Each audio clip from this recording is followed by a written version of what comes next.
freedom, equality, justice, education, diversity, change. This is Hip Hop Meets Politics.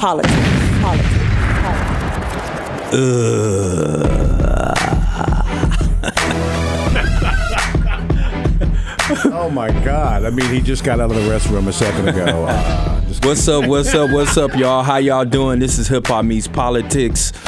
I am your politician, the Vegas Don, and over there in the cut is my co-host, Doug Dizzle. What's up, man? Thank God for Febreze. You know your boy is the politician, right? Of course. But hip-hop is Ben King with me for life. Always, man. So listen, this is our second weed show. Want to shout out to everybody who smokes across the world. Listen to the show right now. On the real though, I want to shout out to everybody who's down with the WEED. Man, and, marijuana, blaze up, puff, give, choke, yes. All that, you know. Pass the Ducci on the left-hand side. Man, so we going to get into it real quick with my boy Lynn Giancola. Yeah. Lynn Giancola is a beast. Italian. He's a beast. Marijuana specialist. Oh my God. Has all kind of social platforms and media platforms. Pot Live. Man, he gonna drop gems, family. Man, him and Javier, the rapper. It's a lot coming up this episode for the weed. Part 2, you know it's legal in Las Vegas, y'all. Y'all better come out here and smoke with us and quit playing. We got the best weed in the planet, baby. And it's legal. We do. Shout out to Global Green Sciences real quick. Man, Nevada Normal too. Maddie, what's going on? What up, Maddie? So yeah, we gonna get into it, you know, and start this show off with this weed. Puff, give me. Hold on. Yeah, pass me that blunt. Man, I'm a politician and I believe marijuana should go federal. Better, damn it. Pass me that shit, yeah. Anime. Get that Febreze out, bro. Man, it's real talk. Here we go, though. Fat ass blunt, bro. All right, let's take it back to an old school hip hop term, and let's parlay to the next move. That is our celebrity guest interview in the building today. We have the author of the #1 cannabis book in the world. It's called How to Start Your Own Cannabis Company. Now, not only is he #1 in the book arena, he's #1 in the hip-hop ganja rap arena with Billboard Awards and everything, man. He's an author. He's written for CNN, High Times, Leafy, you name it. Let's give it up, man, for Javier Hasse. What up, my dude? What's happening, man? Oh, man. That intro is hard to follow. Now I don't want to be interviewed. I mean, I'm done after this. Oh, man. Leave people with that idea. We happy to have you here on Hip Hop Meets Politics, man. We want you to tell our audience, you know, for one, tell us about your book about starting your own cannabis business, because you know that was a bestseller. You know what I'm saying, on Amazon. And then we want you to get in detail about you being an award-winning reporter. And last but not least, me and you got to have a rap off, because you a Billboard chart rapper, and we gotta chop it up with that too, man. Oh yeah, that I'm happy to do. The rest is do I have to talk about myself for real? I'm from Argentina. I've been working for U.S. media outlets for several years now. I'm 29 right now. For the past 5 years, I've been writing about cannabis business and finance. Got a book deal at age 27 to write a book on cannabis business that was published by Entrepreneur Media. And I continue to write for Entrepreneur Media. I also contribute to Forbes. Right now, I run a cannabis news and events team at Benzinga Cannabis. We have about 30 plus people working on cannabis initiatives. We host some events. We put out a bunch of news on cannabis, hemp, CBD, and psychedelics. Why not? Mushrooms are next. Oh, yeah.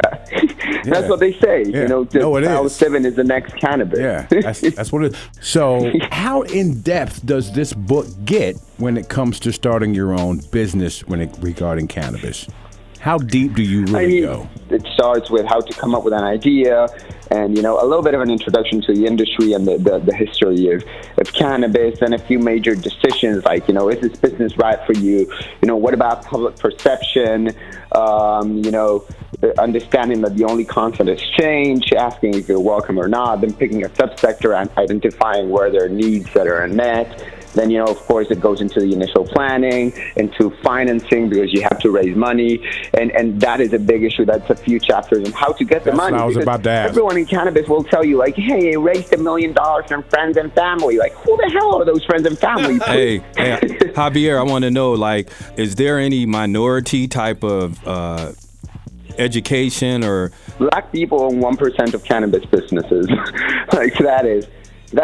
So, I mean, the book, here's the thing. Again, for me, it's the same thing. This guy raised, like, public schools in Argentina, learned English from TV and hip-hop. So, I was definitely not expecting to have success in America and in weed of all arenas. So an entrepreneur reached out to me and they presented this opportunity. There wasn't a lot of jiggling room, but my one condition was I want this to be a financial inclusion through cannabis guide. Right? Yeah. So this is a book for regular people, for those who don't have a Harvard MBA or a master's from Columbia or Yale or whatever, who don't have friends with $1 million to just put down and take the risk of starting a cannabis business. So that is exactly what this book is for. What's your favorite strand, man? Get an OG Vegas Don, your Vegas strand, so I can know what's going on, man.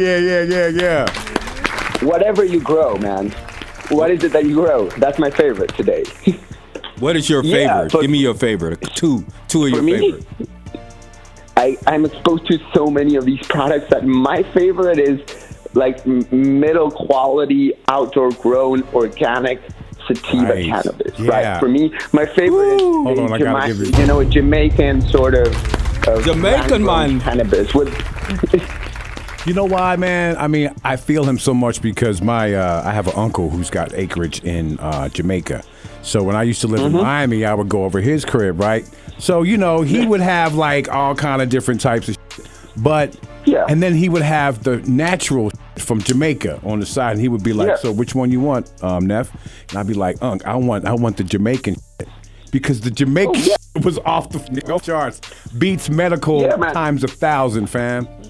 Here's the thing, also, it puts you in a mood. You go to Jamaica, you see people are smoking ganja all day long, and it's not that they're stoned out of their mind. Sleepy and all that. Potency is more normal. You can smoke an actual joint. Right. American weed is great, but all these mega trichomes and crystals, and you cannot take more than 2 puffs, even if you roll it as a spliff, even if you roll it in a backwoods. So let me ask you this. When the whole medical marijuana thing came about, because it almost happened overnight in the weed game, right? At least it did for me, because one minute we were smoking, Reggie, and then the next minute we getting this high-powered. Remember the term loud? We used to, use that word loud, which was the street name. It was a thing in hip-hop for a while. It really was, but really that was the medical ish. Now, here's the point I'm getting to. Do you think that the government and all these big corporations took the majority of CBD out of your female plants and separated them male-female? Because prior to the medical, it's my understanding that the weed that we used to smoke back in the day had more CBD in it than it does now. Now it's separated. Why did they do that? And did they do that forecasting a huge economic gold rush like we have now? And this was 20 years ago. What's that one movie called? So High? Or what was that movie with Red Man and Method Man? One of my favorites. But go ahead, sir.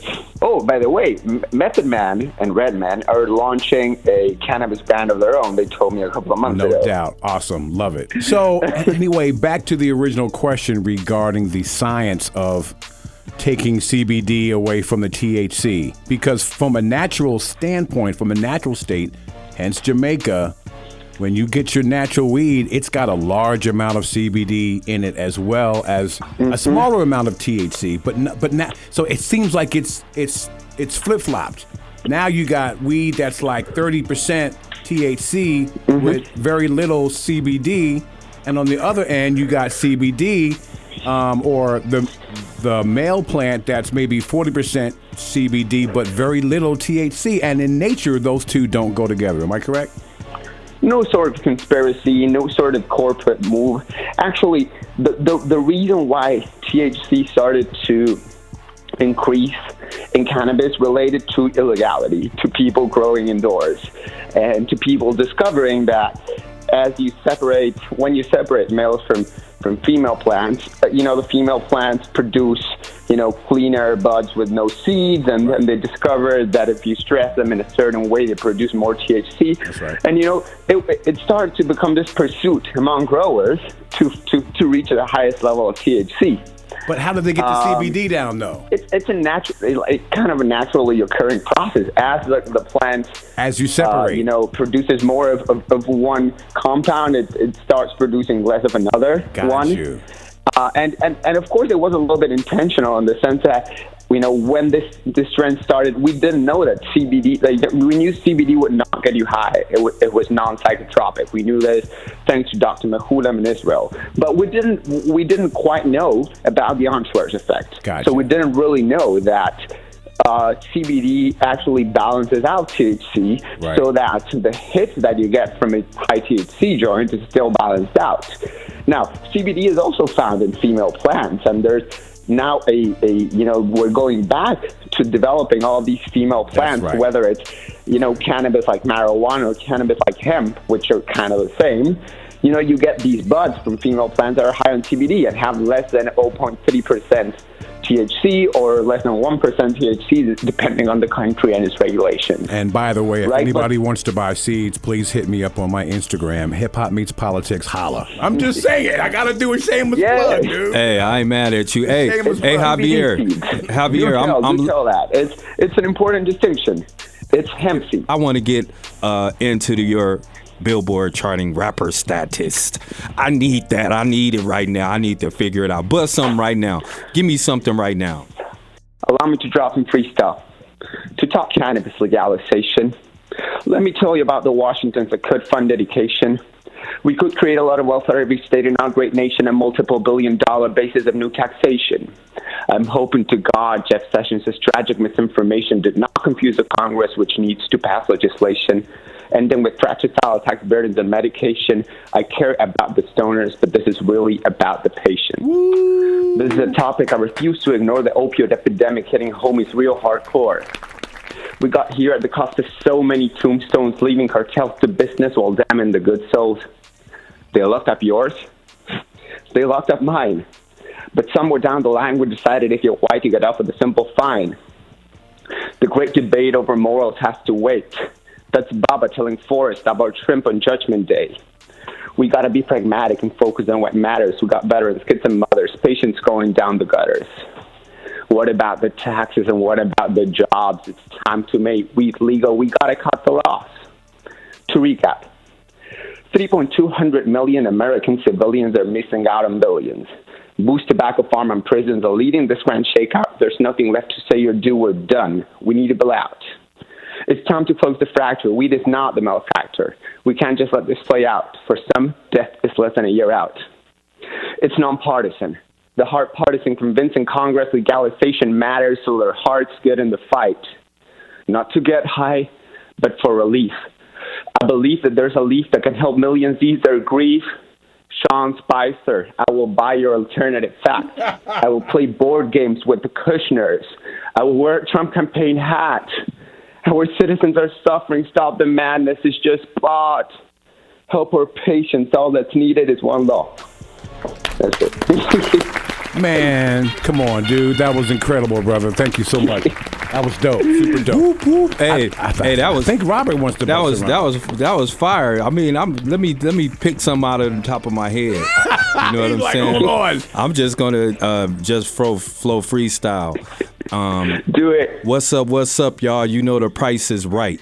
It's time to get high with me and Javier tonight. We talking federal. When will that be legal? Everybody know it's like I'm like Bugsy Siegel. We smoking in the cut, doing what we do. On the radio show, Hip Hop Meets Politics meets you. This is a weed session, marijuana, all that. Javier, you cold as hell.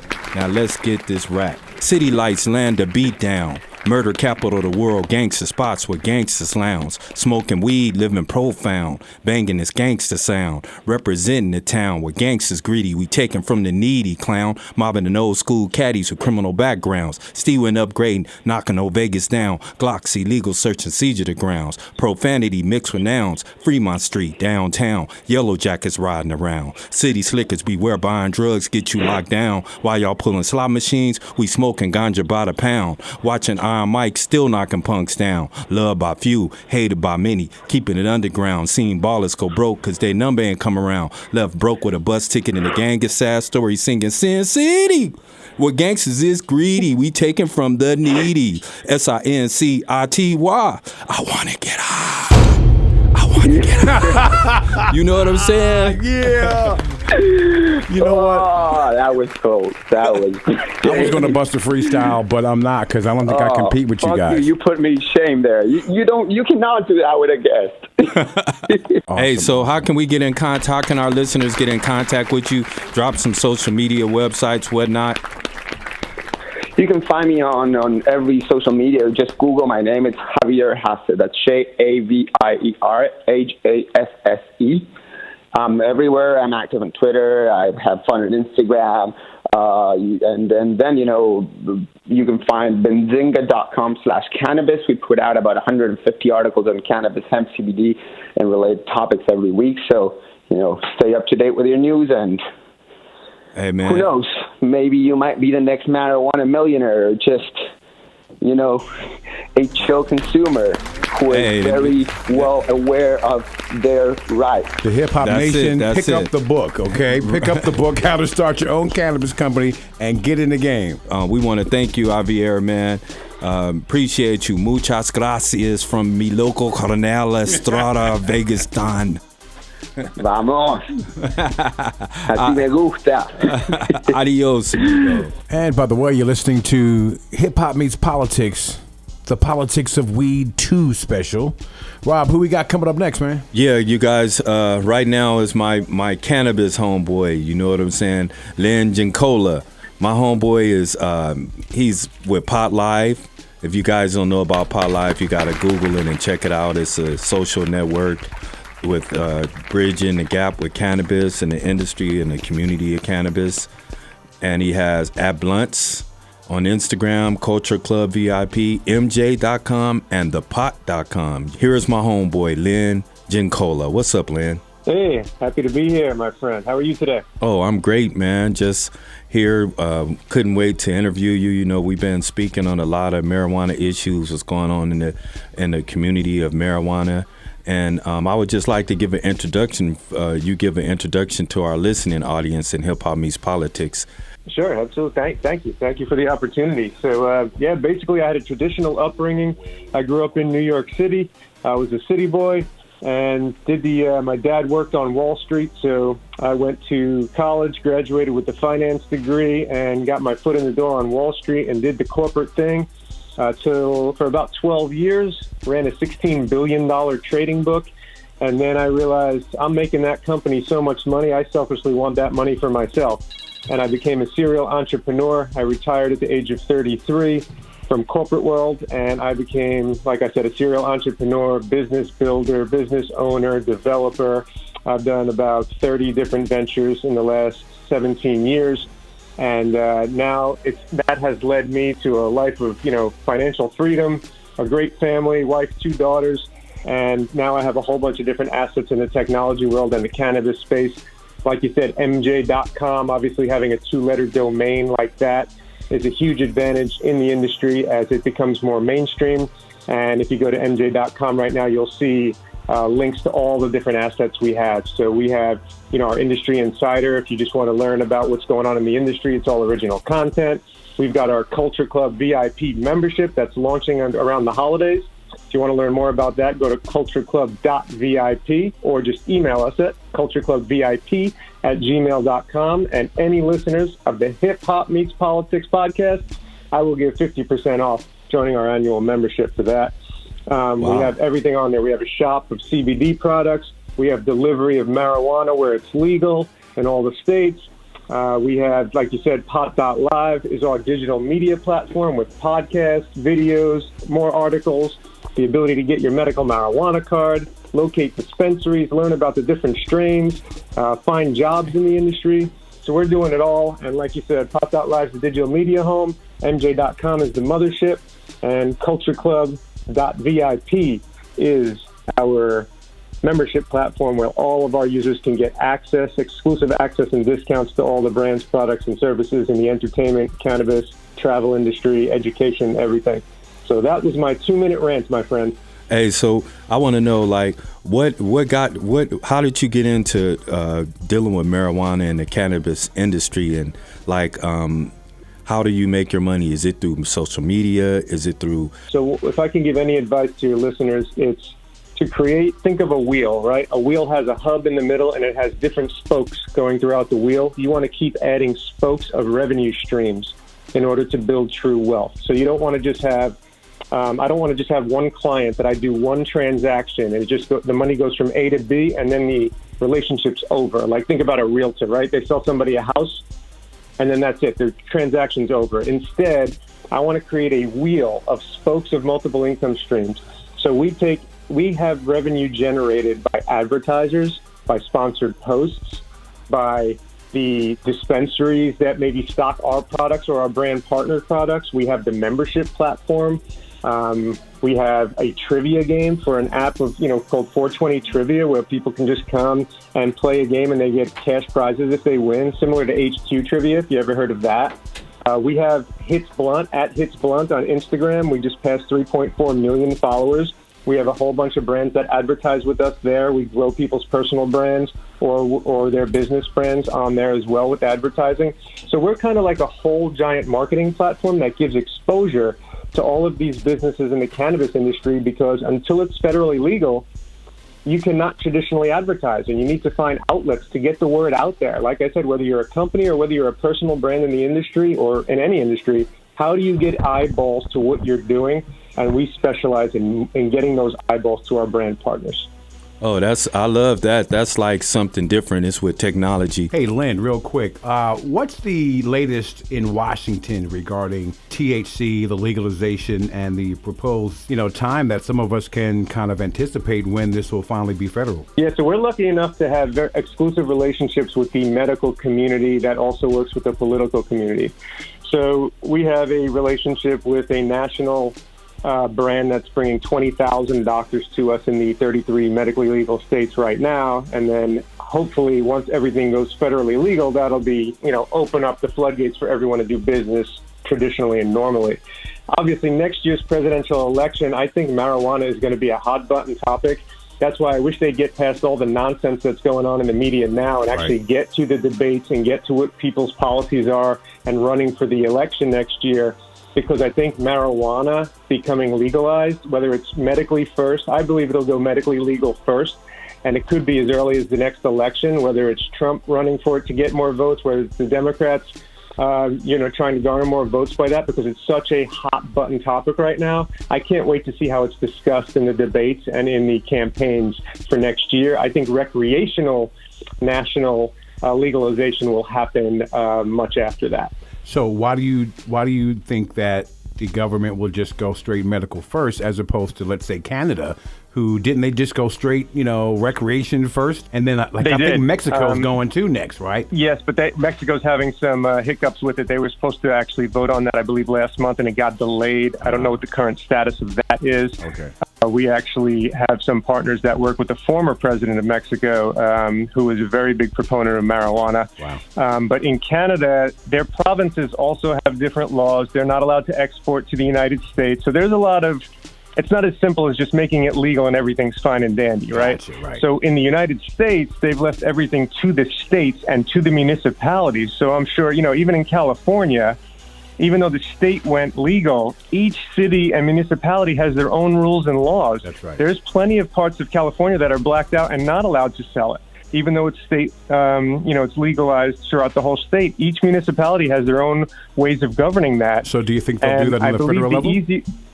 Yeah, I'm sorry. No, so at a federal, no, I'm talking about at a state level now, but when it goes on a federal level, I think medically is the easiest way to get it past the voters. Okay. Almost everyone is in favor of utilizing marijuana or the cannabis plant for medical reasons because everyone wants to see people that really need it be helped. But then there's the detractors that say, I don't want it to be recreationally legal because I don't want a whole bunch of stoners walking around like zombies, right? Because they're misinformed, miseducated on what it actually does. So that's why I think recreationally will come after medically. Let me ask you this question, too. I work for a small startup here in Las Vegas called Global Green Sciences, and we focus mainly on hemp and the medicinal stuff. So we just got finished harvesting 3.5 million hemp seeds. How easy is it for, a company, a startup like ours to really get that traction? What are some great alternative ways that startup companies can go to try to raise revenue when they're having problems, let's say getting that big $10 million investment check? I'm going to use an analogy of a CBD brand, right? So how many CBD brands are out there now? Who knows? Thousands of them, right? Every neighbor that you have started a CBD brand now. And nobody knows what to trust. Nobody knows what's real, right? So if you're just a startup in whatever industry you're in, the first thing you have to do is build trust and authority with the consumer base. Why do I want to do business with you? Why do I want to buy a product from you? And you better have a damn good story, and you better have some research to back it up. You better have some testimonials, and you better have a track record of doing something in the business world, even if it's not the same industry, because a lot of people in cannabis are new, because it's a new industry, generally speaking, mainstream-wise. You better figure out a way to build trust and authority with, number one, the consumer base. And the way you do that, the reason you do that is because then you build trust and authority with the investor base. So as money starts flooding into this industry, before it's legal or after it becomes legal, there's so much money sitting on the sidelines right now, and people want to dabble in investing in it, but they're afraid to because they don't know what's real.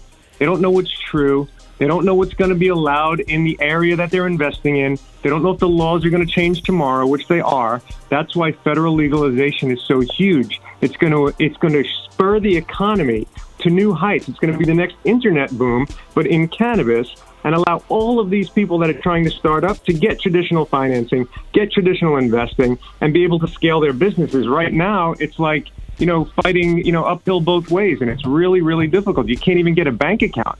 It's crazy. So it's I can't wait till federal legalization to help the exact situation you just mentioned for your startup. Thank you, man. Hey, Lynn, I want to ask you, what's your favorite strand? The Hip Hop Nation wants to know. My favorite strain is actually Girl Scout cookies. Girl Scout cookies. Oh, that's an OG brand there. Woo! That's the OG brand. Girl Scout cookies, man. I love it because it doesn't make me a zombie. It makes me just relax, chill, feel good. I could even hit it right before I go to bed and just sleep through the night, have some crazy dreams. It's fun, but it doesn't affect my performance in anything. It just relaxes me. Whether I'm going to a meeting, whether I'm about to type an email, whether I'm about to review a demo of some software, and I'm just chill and relaxed, and it gets rid of my anxiety completely. And for my wife, with somebody with pain, it really allows her to sleep in a comfortable manner throughout the night. When when you have major surgery, it's hard to just get comfortable just sitting. That's great. And it's really helped her a lot as well. What about your brand? Your favorite brand? My favorite brand is the MJ CBD line right now. That your I can't line, talk about baby? marijuana yet because we don't have it on our site. You got your own brand, bro? For real? I didn't know that. That's right, and we're launching it. So say right about the holidays of it'll come out, but that's correct. Yeah, we partnered with a farm in Colorado, and we have everything from gummies to tinctures to sports drinks to muscle rubs to massage oil to lip balm to even CBD blunts right now, because that stuff's able to be sold and it's nationally legal. It is, man. Yeah, and then we rolled up a California grow operation for the marijuana side, but we really want to wait till we brand that under our brands until everything's a little more mainstream there. Hey, Lynn, so I want to ask you, with all of the platforms that you have right now, which one or ones do you think benefit marijuana users and marijuana companies? Sure. So there's a couple of different ways to attack that. Our entire platform online through social and our online assets gets over 100 million impressions per week. So just our Hits Blunt page, which is at Hits Blunt on Instagram, gets over 30 million, almost 30 million, about 28 million impressions a week. Man, get out of here, on that, man. Wow. from a silly stoner memes page. But what we do is we have what we call a power network. So we will shout out, we will do story posts for different brands. We'll shout them out. We'll grow their page or use a call to action to sell their product. And they have amazing returns. You know, we just had one the other day that invested with us on an ad space, and they got a 15x return of what they spent with us in one post. Then there's others, you know, if you're just a CBD brand and you just started today and you have 2 followers on Instagram and you do a post on our page, you're not going to get any sales because people are going to look you up and say, oh, they only have 2 followers. I'm never buying from them, right? So we promise the eyeballs to you, but we can't promise the sales. You have to be attractive enough to sell your product. Of course. So to answer Robert's question, I guess, of how we can benefit the different brands or business owners that you may know or that listen to your podcast, number one, I can interview you on our Pot.live podcast, which I did with Robert a few weeks ago. I think it just released last week. Check it out. Dope. You can download it. It's on your normal podcast avenues on iTunes or whatever. We can do an interview where we spotlight you and your brand. We can put you on Culture Club as a member reward brand partner, where all of a sudden you give a special discount to our members that cannot be obtained anywhere else online. Let's say you give 20% off your product, whatever it may be. We make you a reward partner. I benefit because I have another perk that I can show my members.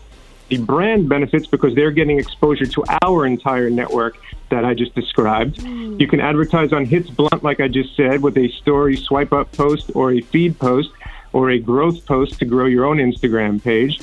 You can do an article that you submit to us for MJ.com. We have a blog of all original content, interview style, or just article style, and we can get some exposure to you. We don't do commercials per se, but we do something of value to our readers and then give a shout out to the contributor of that article. So we have a whole bunch of different ways to get exposure for the brands, and we just think that we're an all-in-one marketing platform in an industry that does not allow traditional marketing. Man, that's like a lot of information. I think 2020 is a huge year. I know it is for us because we're launching a whole bunch of add-ons to all the platforms I just described.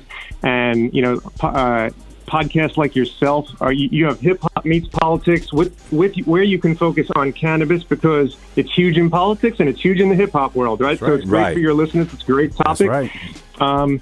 And everything as banking, you know, the Banking Act was approved by the House of Representatives. Hopefully it gets approved by the Senate, and then the president signs off on it. Then all these businesses can traditionally use financial institutions and actually start advertising possibly down the road, and then everything's mainstream. It's just like your Budweiser type business, you know what I mean? It's going to be normal. Eventually, it's just going to be like beer. You're going to go to Walgreens or wherever you're going to go to the supermarket, and you're going to buy marijuana. It's just going to be just like buying beer. Exactly. It's just a matter of getting there, and I'm hoping that this next election, since there's so much contention on both sides, that they use marijuana as a sticking point, which only benefits all of us, no matter who you vote for, because it'll just be out there and something will get done, hopefully. I don't get caught up too much in all the nonsense going on with politics. I find it too negative, and I don't concern myself with negativity. I think that the smartest person is going to be who uses marijuana as a talking point in their campaign in 2020. Whether you like or hate Trump, he is not a dummy. He's obviously smart. He somehow became president by having no political experience, right? So you at least got to give him props for that.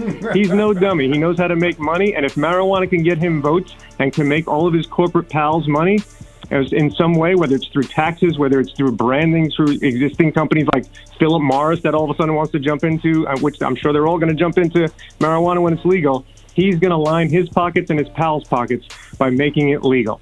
The Democrats need to figure out how to do something different than he's going to want to do or take advantage of because he's in the power chair in order to win that election. And who's your favorite hip-hop artist? Well, or give us your top 3. I'm going to show you my age now. Top three. I was a huge Run DMC. Hey. All right, he likes 80s hip-hop. That's cool.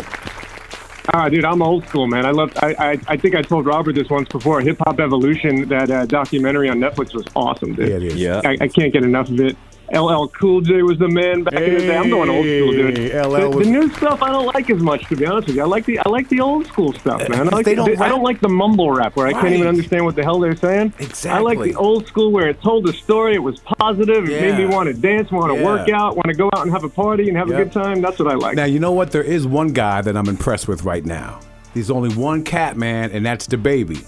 Because I like the way he flips his rhymes. He's real creative. I like all of the youngsters, man. I can't. Yeah, because I'm the old school and I'm the new school. I'm just hip hop. I like them all.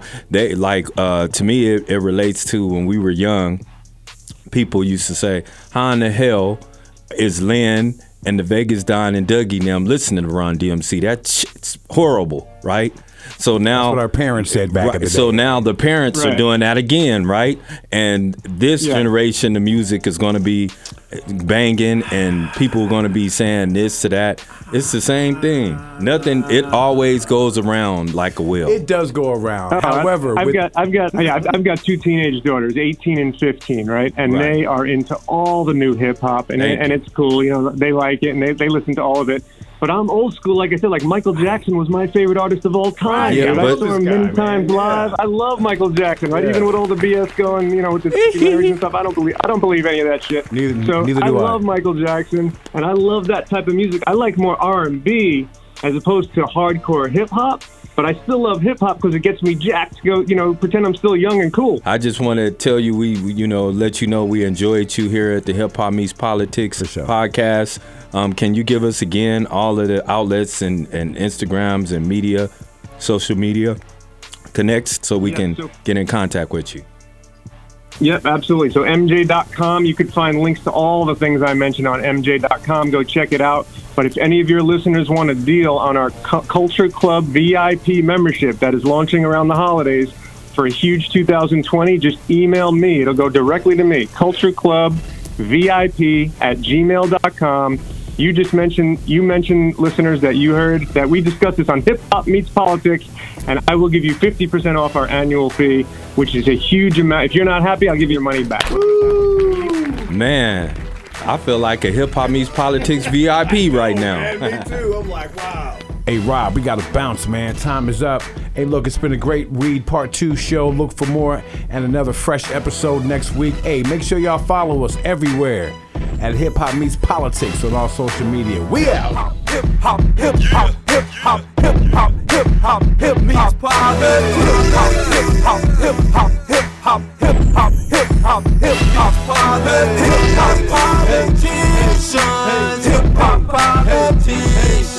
Hip hop politicians. Hip hop politicians. Hip hop, hip hop, hip hop, hip hop, hip hop, hip hop, hip hop politics. Hip hop, hip hop, hip hop, hip hop, hip hop, hip hop, hip hop politics. I'm Valentine Chester, North Silver State kid. I'm Robert Straughter, the Vegas Don, running for Congress. My platform, raise Nevadans economics, create more jobs, make our communities progress, elevate our school district, mentoring kids, show them you can come from bottom to the top in politics. See, I'm the voice of the people, from the poor to the rich. UNLV rebels to CSN graduates. First, start off by lowering taxes. Second, be through affordable care for parents.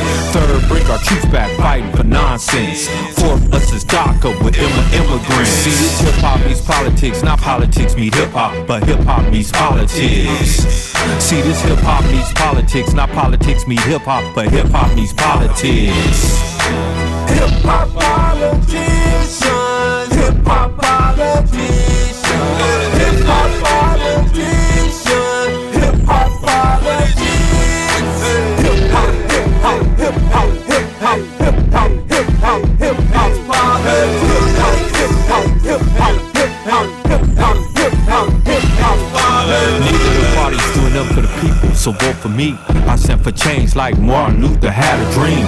Black, brown, white, ballin' on the same team. Let's make America America again. Let's start with poverty. Help the homies get jobs, have less murders and robberies. Trump building the wall, hate this slander the free. Treating Mexicans like the Indians and us in slavery. See, this hip hop meets politics, stand for diversity. No firearms in school against police brutality. Black on black fatality. No more homeless vets in the streets while the government controlling our democracies. I'm just out here trying to eat. keep my freedom of speech while crooked politicians selling us out for some G's. My reality, equality, and liberty. But until I get that, I'm like Kaepernick taking the knee. Thank you, G.O.D. for this hip-hop. Hip-hop politician.